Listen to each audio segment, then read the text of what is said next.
Hi, this is Roy Jones with Man Talk Radio Podcast. Our mission is to break down the walls of race and denomination. Your chosen Truth Radio broadcast will be starting in just a few seconds. Thank you. This is the Truth Network. Coming to you from an entrenched barricade deep in the heart of central North Carolina. Masculine Journey After Hours. A time to go deeper and be more transparent on the topic covered on this week's broadcast. So sit back and join us on this adventure. The Masculine Journey After Hours starts here now. Welcome to Masculine Journey After Hours. We are glad to have you with us today, and we are continuing to talk about the first in a series on boot camp talks, because we have boot camp coming up in 35 days, I think you said it was? Yeah, 5 weeks. 5 weeks, yeah. 5 weeks, and so you can go to masculinejourney.org or ORG to register if you'd like. We'd love to have you there, but we are talking about the core desires, and if you missed the first part of the show, we talked about a battle to fight, which was the first core desire, and we're going to move into the other two. So, Robbie, over to you. Yeah, so the next two are an adventure to live and a beauty to rescue. And we would point out, as Jim I know would, that they all it's kind of like you can't get to one without the other. The adventure is going to require some battle, and the beauty is going to require some adventure, and so you all three are definitely intermingled, and they all lead to some very interesting places. But just like we had a little exercise for you, the listener, in the first show being, what were some of the games that you liked to play when you were a child with, that just really made your heart come alive? What did that, I know for Big Jim, it was Risk, wasn't it? You loved to play the game Risk? Risk was the entry drug into wargaming. And I had some pretty major accomplishments. And I was actually thinking about that in the first show when I was sitting over there. I that figured one of the best gamers I've ever known, a fellow named Pete Reese, wanted me to fight him at Waterloo, and so he could practice for the tournament he was going to enter. And I crushed him in record time, and he was so angry. But he went in and was his name Bonaparte or just Napoleon? Pete. Okay. But he was actually the Allies, and I beat him with the French. And he went in and then won the tournament. And that was one of my, I had to be extremely lucky, and I was. We would. He and I won 6 out of 7 Chickamauga tournaments. Well, you can see. Do you hear Big Jim? And it's proud. Yeah, it's coming alive. Yeah, it's coming alive. He wants to play right now. It's an adventure with cardboard, but some of us, that's all we get to do. So, on this subject of an adventure, right? Like, my question is, in your current life, wherever that may be, whatever your age is, what are you playing? How do you play? What does that look like in your life? When I just say, okay, do you play as a regular part of your life? And when you play, what does that look like for you? And I want you to process that, hold that thought, maybe journal it some, to be thinking, wow, where do I play? How much do I play? So this next core desire is an adventure to live. And so God made a really wild world, back in Genesis, after he made us in his image. Then he put Adam not at the mall. He didn't put him at the mall. And he still doesn't. Not with Paul Blart. No, he didn't. But he put him in a very wild, like, if you're a sailor and you've been out in the ocean, right, in an open sea, in a sailboat, this is a pretty wild place, and it is going to test your manhood. It's going to give you a pretty good idea of what you can and can't do when all you've got is a sail and these waves that are coming up over the bow. So, there's things about adventure that call out an opportunity for you to wrestle with God, however that may look. Or, maybe you play with your lawnmower. I'm just saying. I've done that. Where you go in certain circles and you have a good time, but where do you play and how are you experiencing adventure? Because we were made for adventure. And so, Rodney, you have our first clip on this subject, and for you, it's John Wayne. John Wayne's a good place to go for adventure. And these boys in the movie called Cowboys is John Wayne loses all of his hired hands, and he's got to get the drive from his ranch to Balfourth, or however they say it, Balfouche maybe. But he has to go on this adventure with these boys because he has nobody else that's going to help him drive the herd. And these boys, they live on farms, of course, or some of them maybe even live in the town, but they don't know wrangling from a hole in the ground. So they're all greenhorns. They don't know anything about this. And through this adventure, they become men. They become such men that even when the wrestlers go kill John Wayne, which, that doesn't happen very often, but you kill John Wayne, you're somebody. And then these boys, they get the herd got stolen, and they come back and take the herd back. But this is the beginning of the movie when they get it all set up, and he's figuring out, okay, I've got no other option, but I'm going to have to go get this group of boys to come help me get this herd across the country. And so as he's introducing the boys, there's this loud music, and so something's going on that the listeners won't be able to see. When that music is playing real loud, what's going on with the boys? The boys are out at the ranch trying to break a horse, and they're all getting thrown off one by one. That's when you hear them all introduce you'll hear some rustling noises and stuff, and the music goes up, and then they introduce their names. And that's what they're all, one by one, they're all taking their turn on the horse. And they're getting thrown off. They're getting thrown off. Yes. And then John Wayne goes to their school? Yep. Then he goes to their school, and he's writing on the chalkboard. They had chalkboards back then. They did. Yeah, no whiteboards. Well, didn't they, Harold? Even back, I think Moses used one, didn't he? So here's John Wayne. The name of the movie is The Cowboys. Makes sense. In the summer of '78, Will Anderson lost all his cowhands just at the time he was to start his cattle drive. Did you ever think of hiring boys? What boys? School boys. Oh, sure, and women. How about my mama in Cedar City? She's only 92. Well, you ain't got a lot of choices. Who's first? I'll go first. My name's Honeycutt. I'm 15. And everybody calls me Slim. I'm next. My name's Homer Williams, Mr. Anderson. And I hope I ain't wrote all the rough off of You all right, boy? Yes, sir. My name's Clyde Potter. They call me Fats. Tending toward the gut myself.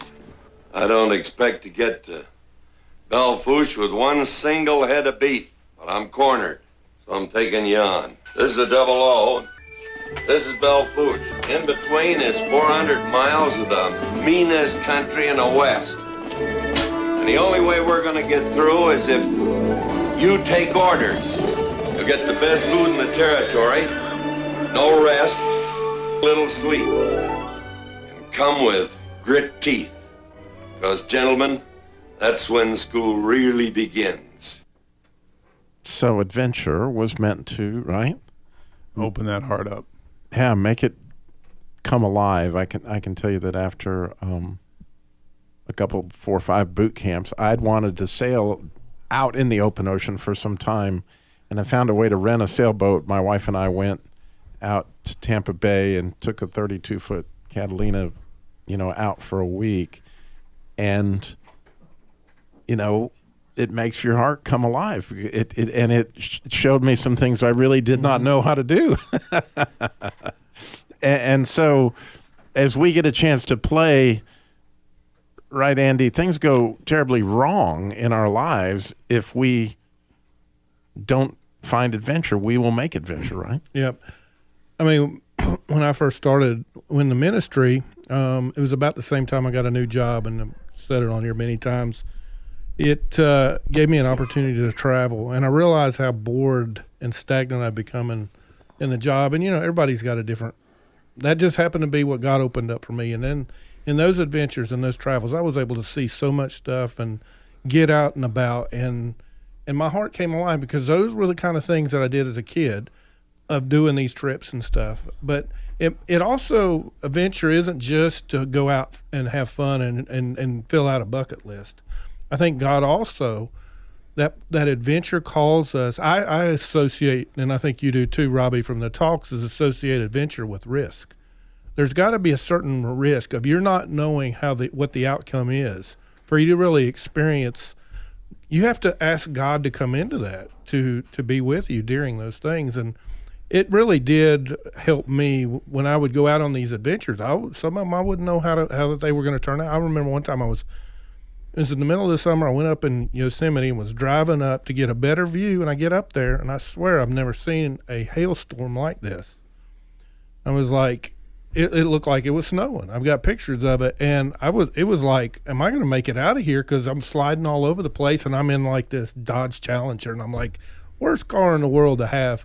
But it was a blast.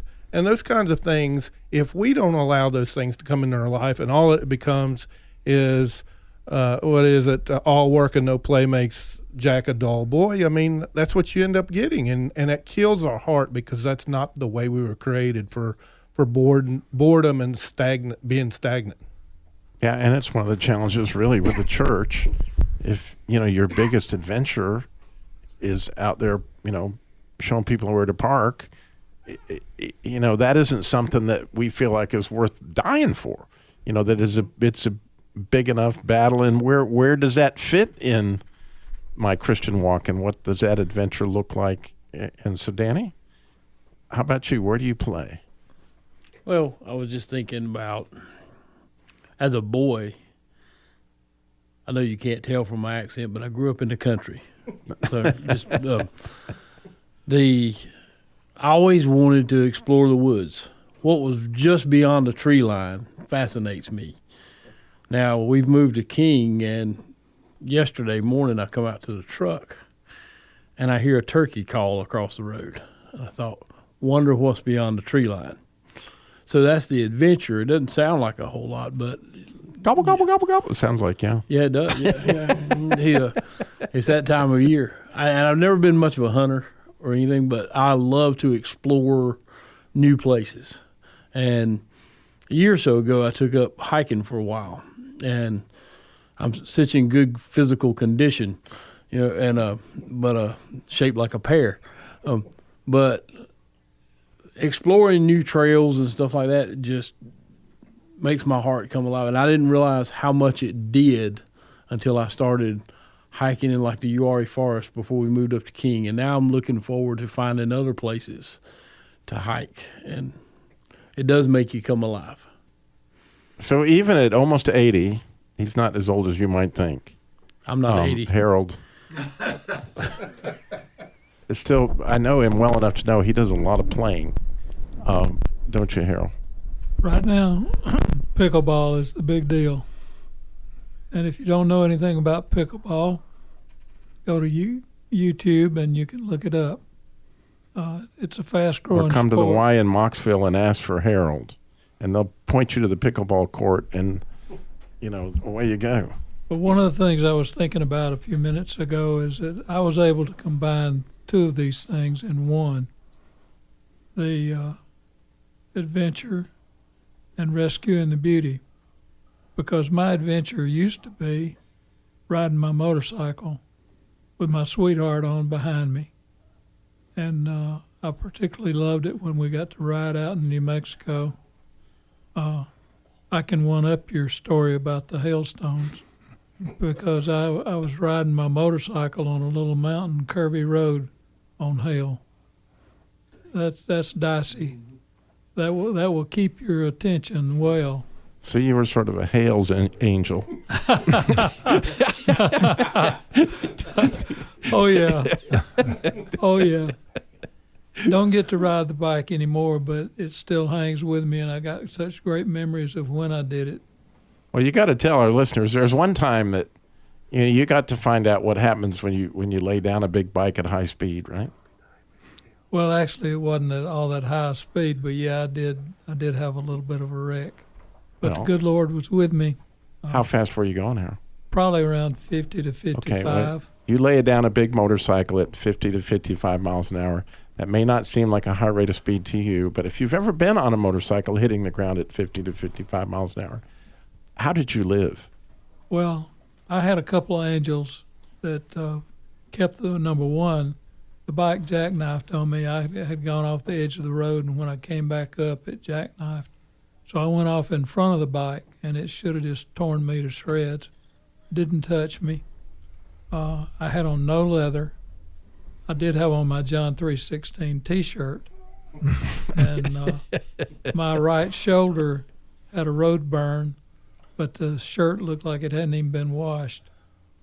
So I came out with a few scrapes, but and I did get 8 stitches on my underarm. But you know, there are a lot of people that have been killed on motorcycles for less. Oh, at 20 miles an hour, believe me. The Lord really took care of me in that, and so I regret having had the wreck because that was the end of my riding.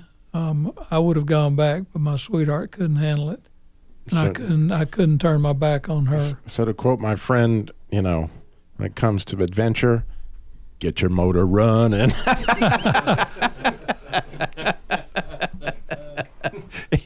it just does. So, you know, transitioning over to the, you know, and clearly talk about an adventure. Rescuing the Beauty is the third of the core desires. And Andy immediately, you know, dove off the... And so, you know, obviously, as a young man comes up somewhere, who knows, 13, 14, 15, all of a sudden something catches your eye, and you have something new that God has designed you in order to engage in, and the idea is to rescue the beauty. So I have a clip here that actually I took from one of my absolute favorite movies, which I've taken a lot of heat from, you know, today. It's called A Bride for Christmas.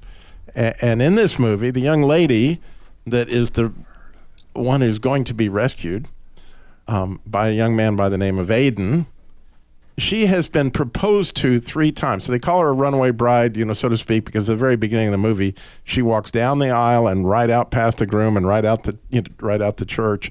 And then you find out she's done this to 3 different grooms. And the reason is the first one asked her to marry her on national television. He was a weatherman, so up came the weather map and it said, "Will you marry me?"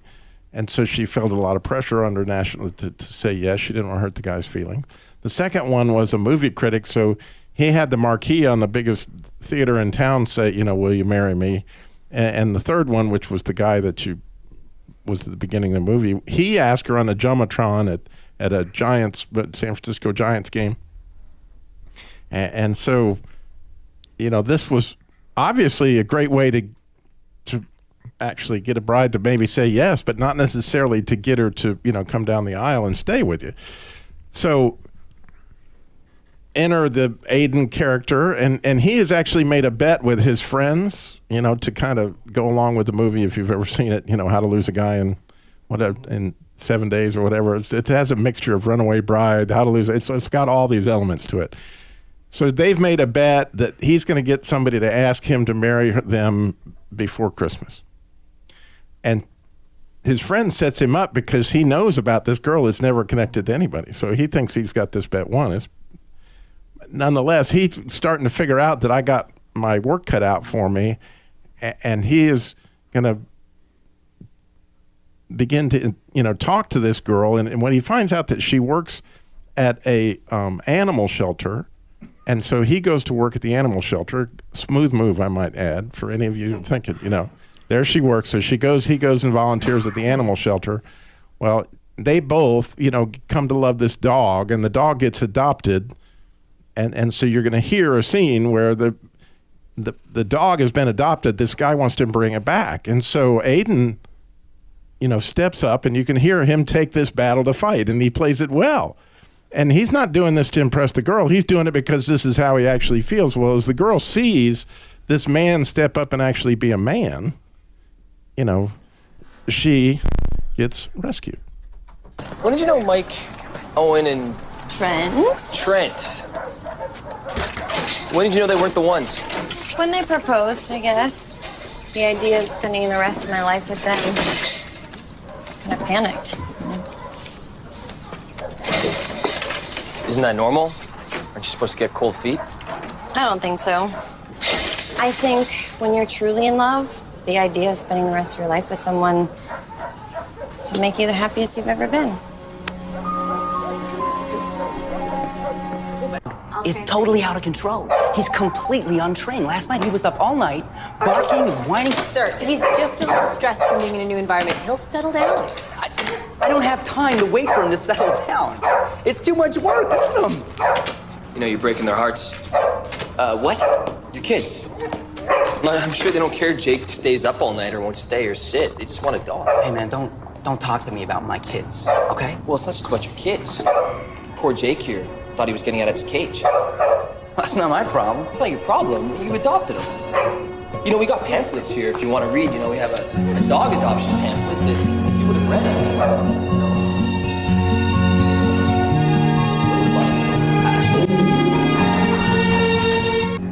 It happened. What? The fireworks, No, it wasn't like an explosion. It was like this crazy dream sequence. What are you talking about? He's the one. Yep. Aiden is the one. What do you mean? Like, the one? The one? Like the one. So as we talked about in the battle to fight, that all of these are a picture of God.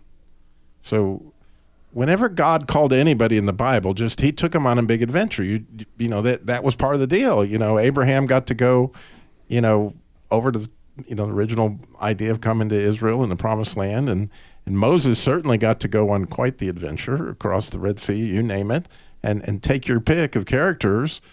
Daniel, had a little lion experience,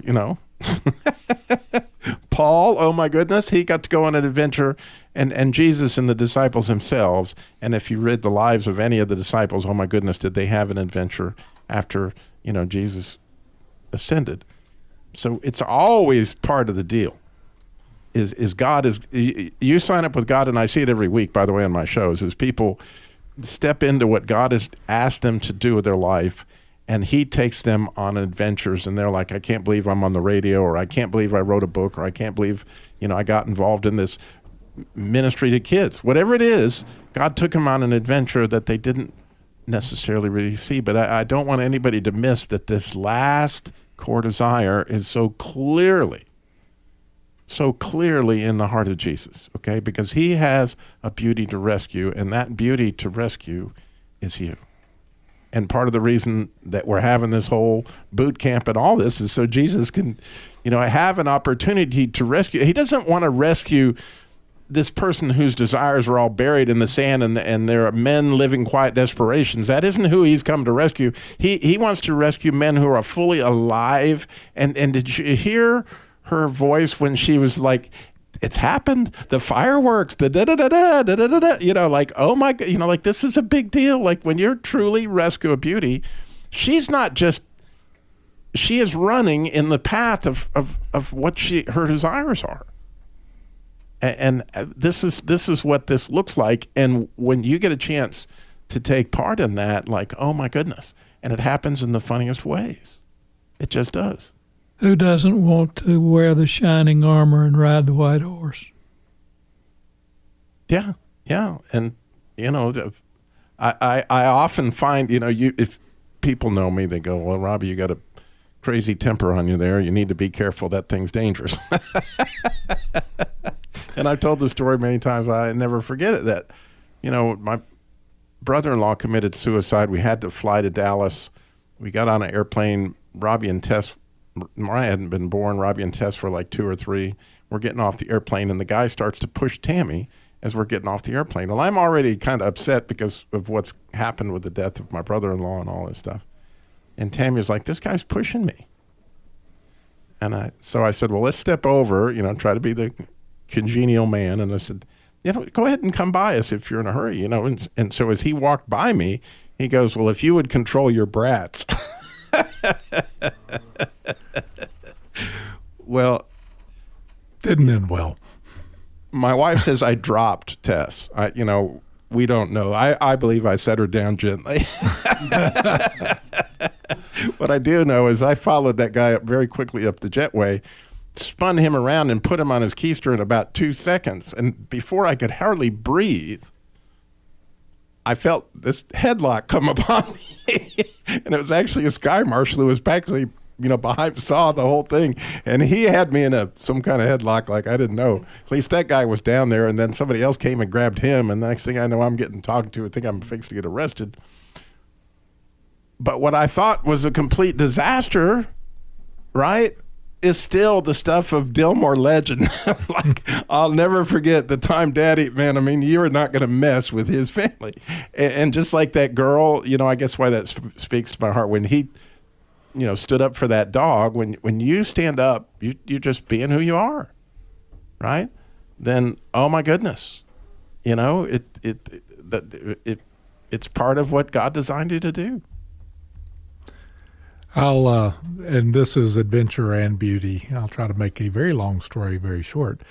But my wife and I were called to Alaska, and we said yes. And God took us on quite an adventure going there. But the core of that was winning my wife's heart back. We'd been married 30 years. She was wounded, and we got there, and she went into a depression. It's called SAD, which is one of the better acronyms, Seasonal Affective Disorder. By praying with her daily, it restored our relationship. And we had to go 4,000 miles to do it. But it was quite an adventure with God and with one another. And when you step up to those, as you said, it's a wonderful adventure. So really, it is Jesus that's inviting you to have your heart come back alive, to awaken those desires, a battle to fight, a beauty to rescue, an adventure to live. He's there waiting for us and all that, and he wants to be that one. But you gotta step up. You gotta jump in. You gotta go to masculinejourney.org. This is the Truth Network.